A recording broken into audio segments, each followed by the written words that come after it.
woman, who's the Executive Creative Director of DEPT, pulls back on the curtain about actually, how did it work? How did it all come about? And what were the results? So I'm really looking forward to this one. Let's give him a big hand.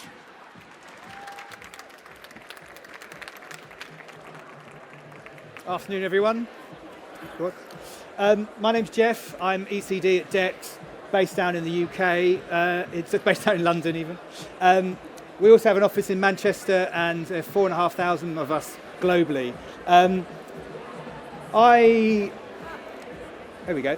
So Just Eat is a brand we've worked for 10 years in 17 markets. So a big client of us, and that ranges everything from above the line through to creative automation, influence, paid media, paid social, organic social, partnerships, you name it. We've worked an element of that in a number of markets. Now, Just Eat, much like some of their competitors, Deliveroo, Uber Eats, if you think about it through the lens of the 4 Ps, you've got price. They're very similarly priced to other competitors. There isn't much difference in terms of that. Uber do like to push a few discounts, but they've got the might of a big West Coast technology business funding them. You've got products. You've got very similar restaurants on the app. Just Eat's been known for like the more local, smaller restaurant chains, but they also now have all the major chains too. So in terms of product, very similar. Placement, the app is in the App Store. They're in the same stores. They're in the same windows of your local takeaway. So really, promotion, how they're marketed, their media, is the most important thing they've got to play with. And for brands like Just Eat, cultural relevance is everything, because there's only so many ads you can make in terms of above the line and sort of brand down messaging. So, for example, whether you're Nike getting onto Roblox, whether you're Apple working with music like FKA Twigs, whether you're Doritos partnering with Minecraft, or Crocs with Barbie, or even from a political point of view, Ben & Jerry's always sort of finding their role in culture. So sports, music, gaming, etc. Cultural relevance is really everything in a world where it isn't all about top-down advertising. Now for Just Eat, they've trusted music and football to build that brand in recent years. I'm sure you've all seen, whether it's Snoop Dogg, Katy Perry, or last year Christina Aguilera and Lato, did somebody say Just Eat music video has been like the core of the brand and really driven their brand forward. Also, being UEFA sponsors for the Champions League and even women's football in the UK has meant they've got football as another way into the audience. And that's been how they've built the brands in recent years. But, as we know, social and streaming is stealing everyone's eyeballs at the moment. They're not watching traditional telly. They're spending their time on TikTok, Instagram, on Netflix, on Apple TV. And Jet, or as we call them internally, Just Eat Takeaway, really need to steal back that audience eyeballs. So really, we need to chase that entertainment. We need to change that top of mind to order to grow and to maintain preference as a brand.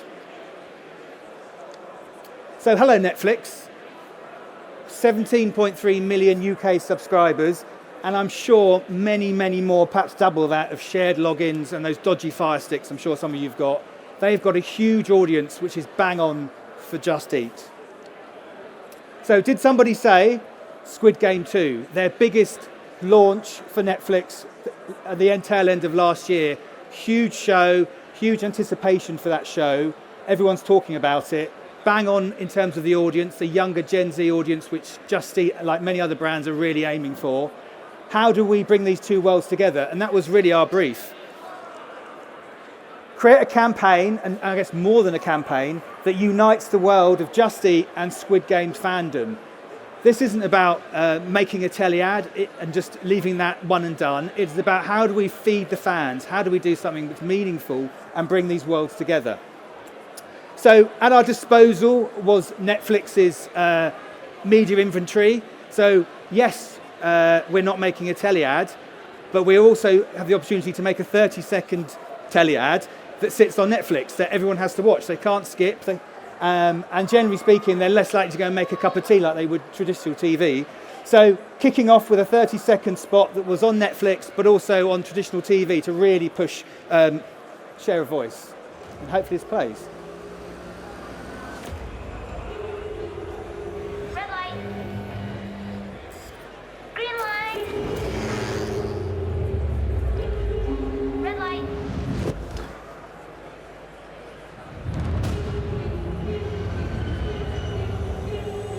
The next game is served.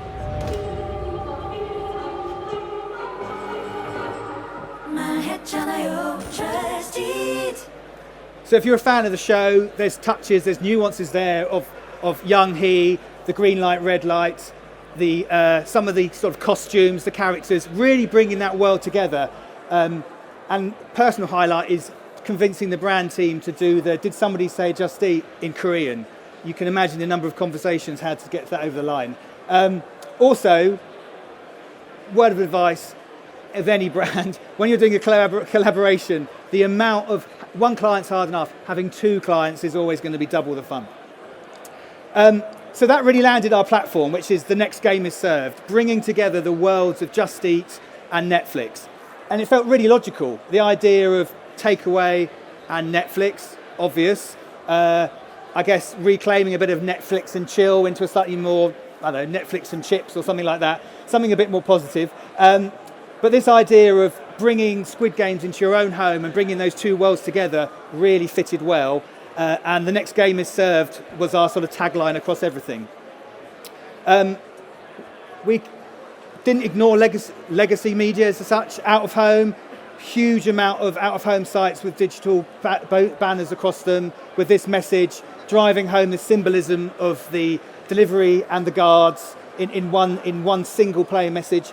And I'll talk about it in a moment. Everything we did was driving towards this order play win. So at the heart of it was an activation. We wanted people not just to drive the awareness, but we wanted to actually go and do something.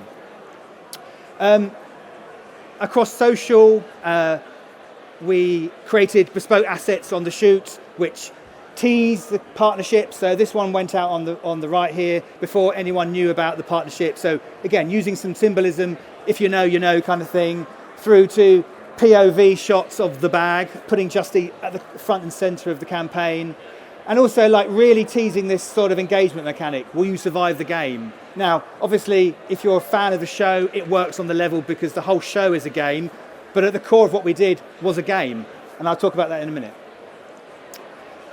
We obviously work with creators too to really spread that message, giving them the freedom to create their own stuff. Some of it was kind of crazy. I've no idea how swinging a sausage between your legs, what the message there was, but it worked. It drove lots of traffic and loads of engagement and brought in loads of new fans who were Squid Game fans or fans of these creators into the Just Eat environment. So all this activity pointed towards what it was a first of its kind AI-powered experience, which was in the app, first time we'd ever got anything in the Just Eat app, which again, one of the hardest things to do at Just Eat is get something in the app. But it meant we could drive all traffic from all paid, all organic, all social to the app to drive orders, but also drive players into this game. So with a 10 grand prize at stake, it created talkability, and we created this thing called Eliminate, which is essentially how do we take the young he green light, red light experience into eating. So if you can imagine, you've got your takeaway, can you eat it and stop when the green light and the red light happens without young he spotting you? And if you do it enough times, for the longest time period, you could win that 10 grand prize. And what was brilliant about this was, firstly, we had to build something from scratch, done by the team here in Manchester, because the AI tech wasn't good enough. So we had to start from the ground zero and build something that was completely bespoke for this campaign. But also I love that people cheated. So they filmed themselves eating separately, held up a laptop or held up their phone to their laptop and played and paused to try and catch it out. Little did they know, if you're on webcam, we get a copy of that. So you can see them doing that, and it's pretty obvious. I I did want to share that, but apparently GDPR and all that. Anyway, the fact that people cheat to win the prize, I love that because it just fuels the engagement. And obviously, if you've got a game that relies on you eating, you've got to have some food. So we launched a exclusive menu on the app. I believe it's still on there, which again taps into a sort of big in food culture, big growth in Korean food. Korean fried chicken, hugely popular. So repackaging up a new menu, a new kitchen that was sponsored and themed around Squid Game, gave some value back. It fed the fans quite literally. And this all culminated in a real life experience. So we took the Eliminate experience, took the food, took it to Drum Sheds, where we hosted a huge Korean rave. Peggy Goo did a performance. It was kind of crazy, really fun, but it brought everything to literally brought the experience to the fans and just made it more elevated, and it just touched on, again, other things like music as well. So covering off music, food and entertainment in one fell swoop. So how did it do? I'm not sure I'm supposed to share some of these numbers, so maybe don't take screenshots. 500,000 games played, which was brilliant. People played on average nearly 5 times to win that prize, which was really, really good. But I think the really interesting stuff is, I talked about being an entertaining brand. 17 percentage point increase as Jet on post-campaign analysis of them being seen as that type of brand. An 8 percentage point increase on purchase intent, which ultimately is what we're all here for. Quote, the best brand lifts we've seen in the partnership. Brilliant. So across the board, really, really successful in terms of metrics. So some key takeaways.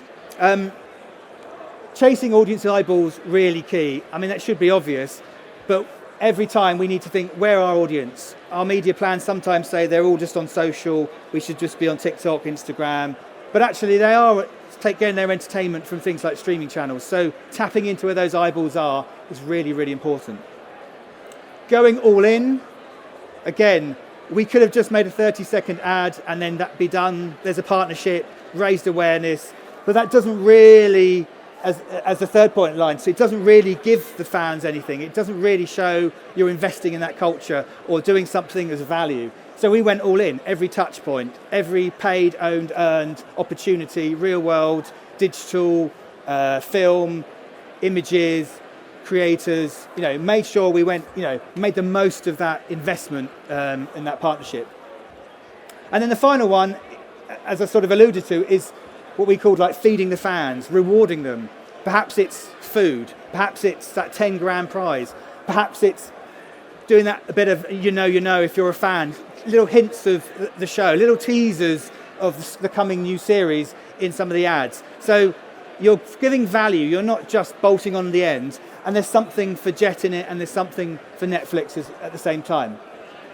And I've sped through that really quickly, and that's it. Thank you very much.